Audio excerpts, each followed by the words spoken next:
Le texte qui nous propose cette semaine l'affiche à l'écoute du texte est celui de 1 Corinthiens 15, de versets 12 à 16.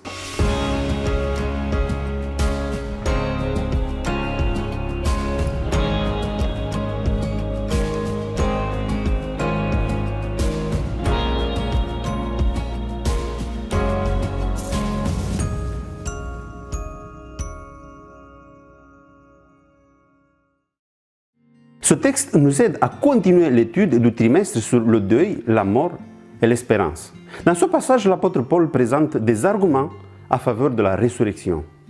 Même si pour nous aujourd'hui c'est impensable, dans cette époque-là, il y avait des gens qui acceptaient le christianisme, mais ils ne croyaient pas dans la résurrection des morts. Nier la résurrection signifie d'une part qu'il n'y a rien après la mort. Au contraire, il y a quand même quelque chose, mais on n'a pas besoin de la résurrection pour atteindre cette réalité qui se trouve au-delà de la mort. En fait, pour bien comprendre le contexte des destinataires de la lettre à ce temps-là, il y avait trois écoles de pensée qui niaient la doctrine de la résurrection des morts. La première était l'école matérialiste, représentée par les épicuriens parmi les païens et par les sadducéens parmi les juifs. Ils pensaient que l'homme cesserait entièrement d'exister après la mort et que toute autre idée n'était que le résultat de la vanité de l'homme et de son désir insatiable d'exister.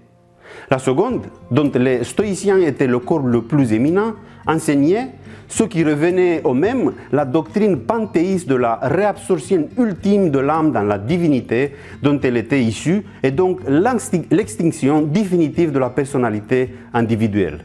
La troisième école, dont les disciples de Platon étaient les principaux représentants, tout en maintenant la personnalité éternelle et l'immortalité de l'âme, considérait la matière comme la cause de tout mal. La seule manière d'être libre et de vivre éternellement, c'est de s'en débarrasser de la chair du corps.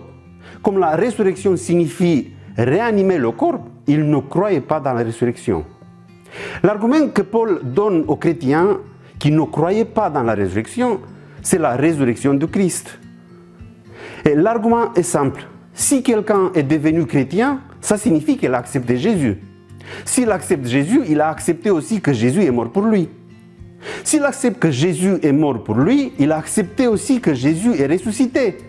C'est inévitable parce que sans la résurrection de Jésus, sa mort reste un seul beau geste fait pour nous.